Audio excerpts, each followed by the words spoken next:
Shangrila वार्ता सम्मेलन अंतर्राष्ट्रीय सुरक्षा का वार्षिक सम्मेलन जो सिंगापुर में होता है दोस्तों।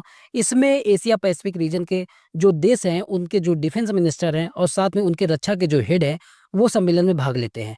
तो इस बार हमारी तरफ से हमारे डिफेंस मिनिस्टर और हमारे सीडीएस जो अनिल चौहान है वो उन्होंने भाग लिया। एक इंटरव्यू के दौरान जो ब्लूमबर्ग टीवी नाम से एक चैनल है उसने इंटरव्यू लिया सीडीएस का, तो उनसे ये सवाल पूछा उसने कि पाकिस्तान जो दावा कर रहा कि उसने आपके 4 राफेल और 2 अन्य विमान को मार गिराए हैं, तो इसमें कितनी सच्चाई है?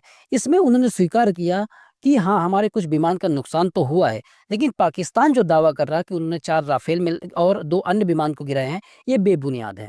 तो उन्होंने ये कहा कि महत्वपूर्ण ये नहीं है कि युद्ध के दौरान तो किसी का विमान गिरना या कुछ हानि तो होती है, महत्वपूर्ण ये है कि उसके बाद कैसे हम रिवाइव करते हैं, कैसे फिर उसके बाद अटैक प्लान करते हैं। उसके बाद 2 दिन के बाद ही हमने अटैक किया जो पूरी तरीके से कामयाब अटैक था। उन्होंने जो चाइना का जो डिफेंस सिस्टम है उसके फेल्योर को भी बताया कि उसने इंटरसेप्ट नहीं किया हमारा जो अटैक था। और फिर उनसे ये सवाल पूछा गया ट्रंप पे।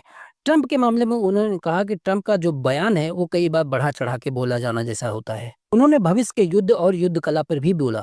उन्होंने ये कहा भविष्य के जो युद्ध होंगे वो सेंसर, कैमरे, रोबोटिक्स इन सब टेक्नोलॉजी पे आधारित होंगे। तो भारत जो कर रहा अभी इन सब चीज़ों पे ज़्यादा काम कर रहा। उनका ये बयान जो पूरी तरीके से अगर पूरे बयान को हम देखें तो भारत की जो रणनीति अभी तक सुरक्षात्मक रणनीति थी, अब उसको एग्रेसिव या आक्रामक रणनीति को दिखाता है ये। और उन्होंने ये भी कहा कि भारत का जो रुख है वो एकदम स्पष्ट है। अब भारत सरकार किसी भी तरीके के आतंकवाद को बर्दाश्त नहीं करेगी और उनकी जो रणनीति होगी वो घुसकर मारने की रणनीति होगी।